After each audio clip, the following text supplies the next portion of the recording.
ನರೇಗಾದಲ್ಲಿ ಗಾಂಧೀಜಿ ಹೆಸರು ತೆಗೆದಿದ್ದಕ್ಕೆ ಕಾಂಗ್ರೆಸ್ ಕಿಡಿಕಾರಿದೆ. ತುಮಕೂರಲ್ಲಿ ಗಾಂಧೀಜಿ ಹೆಸರನ್ನೇ ತೆಗೆದ ಜಿಲ್ಲಾಡಳಿತ.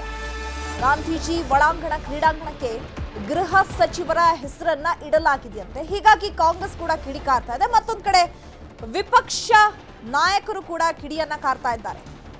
ಗಾಂಧೀಜಿ ಹೆಸರು ಬದಲು ಪರಮೇಶ್ವರ್ ಹೆಸರನ್ನ ನಾಮಕರಣ ಮಾಡಲಾಗಿದೆ. ಡಾಕ್ಟರ್ ಜಿ ಪರಮೇಶ್ವರ್ ಹೆಸರಿಟ್ಟಿದ್ದಕ್ಕೆ ಬಿಜೆಪಿಯಿಂದ ಕೂಡ ಪ್ರತಿಭಟನೆಯನ್ನು ನಡೆಸಲಾಗಿದೆ.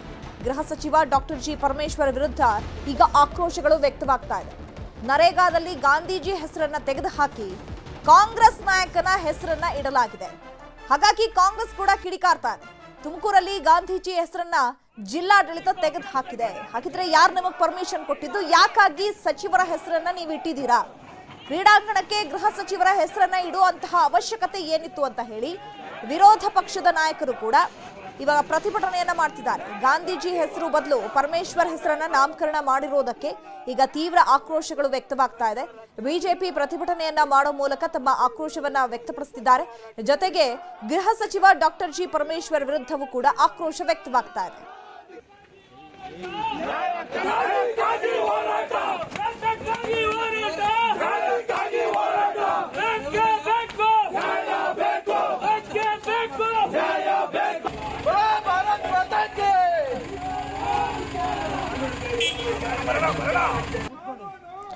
ಈ ಬಗ್ಗೆ ಮತ್ತಷ್ಟು ಮಾಹಿತಿಯನ್ನು ಕೊಡ್ತಾರೆ ನಮ್ಮ ಪ್ರತಿನಿಧಿ ವಿಠಲ್. ಫೋನ್ ಸಂಪರ್ಕದಲ್ಲಿ ಜಾಯ್ನ್ ಆಗಿದ್ದಾರೆ. ವಿಠಲ್, ಗಾಂಧೀಜಿ ಹೆಸರನ್ನ ತೆಗೆದು ಈಗ ಕಾಂಗ್ರೆಸ್ ನಾಯಕನ ಹೆಸರನ್ನ ಇಡುವಂತಹ ಅವಶ್ಯಕತೆ ಏನಿತ್ತು? ಉದ್ದೇಶ ಏನಿದೆ?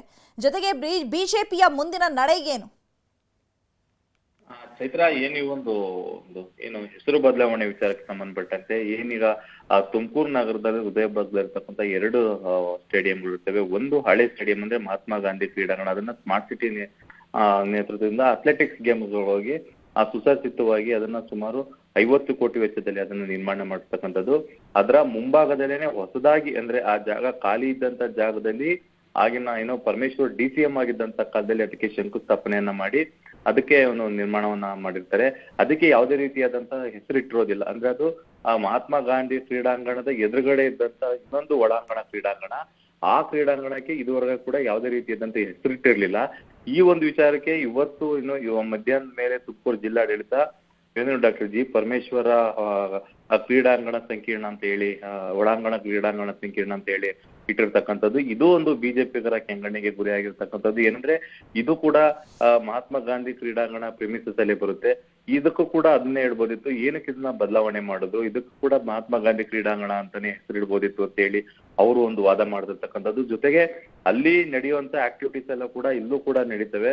ಇದು ಕೂಡ ಮಹಾತ್ಮ ಗಾಂಧಿ ಕ್ರೀಡಾಂಗಣಕ್ಕೆ ಸಂಬಂಧಪಟ್ಟಿತ್ತು ಅಂತ ಹೇಳಿ ಅವರು ಒಂದು ವಾದ ಮಾಡ್ತಿರ್ತಕ್ಕಂಥದ್ದು. ಈಗಾಗಲೇ ಕೂಡ ಇದು ಕಂಪ್ಲೀಟ್ ಆಗಿ ಆ ಪರಮೇಶ್ವರ ಹೆಸರನ್ನೇ ಯಾಕೆ ಇಟ್ಕೋಬೇಕಿತ್ತು. ಜೊತೆಗೆ ಬಹುತೇಕ ಮಂದಿ ಕ್ರೀಡೆಯಲ್ಲಿ ಸಾಧನೆ ಮಾಡಿರ್ತಕ್ಕಂಥವ್ರು ತುಂಬಾ ಜನ ಇದ್ದಾರೆ. ರಾಷ್ಟ್ರೀಯ ಮಟ್ಟಕ್ಕೆ ಹೋಗಿ ಬಂದಿರೋರು ತುಮಕೂರಿನಲ್ಲಿ ತುಂಬಾ ಜನ ಇದ್ದಾರೆ. ಅವ್ರ ಹೆಸರು ಯಾವ್ದಾದ್ರು ಇಡ್ಬೋದಿತ್ತು.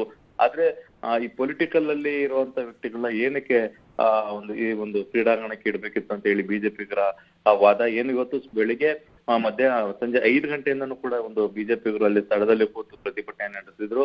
ಸುಮಾರು 7:30-8 ಗಂಟೆ ಸುಮಾರಿಗೆ ಪೊಲೀಸರು ಅವ್ರನ್ನ ಪ್ರತಿಭಟನಾಕಾರನ್ನ ಅಲ್ಲಿಂದ ಚಲಿಸುವಂತ ಕೆಲಸ ಮಾಡ್ತಾರೆ. ಆದ್ರೆ ಅವರು ಹೋಗೋದಿಲ್ಲ. ಈ ವೇಳೆ ಪೊಲೀಸ್ ಮತ್ತೆ ಬಿಜೆಪಿ ಕಾರ್ಯಕರ್ತರ ನಡುವೆ ಒಂದು ವಾಗ್ವಾದ ನಡೆಯುತ್ತೆ. ಈ ಒಂದು ವೇಳೆ ಏನು ಮುಂಜಾಗ್ರತೆ ಕೈಗೊಂಡಂತ ಪೊಲೀಸರು ಅವ್ರನ್ನ ತಕ್ಷಣ ಕಸ್ಟಡಿಗೆ ತಗೊಂಡು ಗಾಡಿಯಲ್ಲಿ ವ್ಯಾನ್ಗಳಲ್ಲಿ ತುಂಬಿ ಬೇರೆ ಕಡೆ ಬಿಟ್ಟಿರ್ತಕ್ಕಂಥದ್ದು. ಈಗ ಇದೇ ವಿಚಾರಕ್ಕೆ ಸಂಬಂಧಪಟ್ಟಂತೆ ನಾಳೆ ಬಿಜೆಪಿ ತುಮಕೂರು ಗ್ರಾಮಾಂತರ ಶಾಸಕ ಸುರೇಶ್ ಗೌಡ ಜೊತೆಗೆ ತುಮಕೂರು ನಗರ ಶಾಸಕ ಜ್ಯೋತಿ ಗಣೇಶ್ ಅವರು ಜಂಟಿ ಪತ್ರಿಕಾಗೋಷ್ಠಿ ಹಮ್ಮಿಕೊಂಡಿದ್ದಾರೆ. ನಾಳೆ ದಿನ ಇನ್ನು ಯಾವ ರೀತಿಯಲ್ಲಿ ಈ ಒಂದು ಹೆಸರು ಬದಲಾವಣೆ ಪ್ರಕರಣ ಯಾವ ದಿಕ್ಕಿಗೆ ಪಡೆದುಕೊಳ್ತೀನಿ ಅಂತ ಕಾದ್ ನೋಡ್ಬೇಕಿದೆ. Chaitra. Okay, thank you Vithal Kumar ತಮ್ಮೆಲ್ಲ ಡೀಟೇಲ್ಸ್ಗೆ.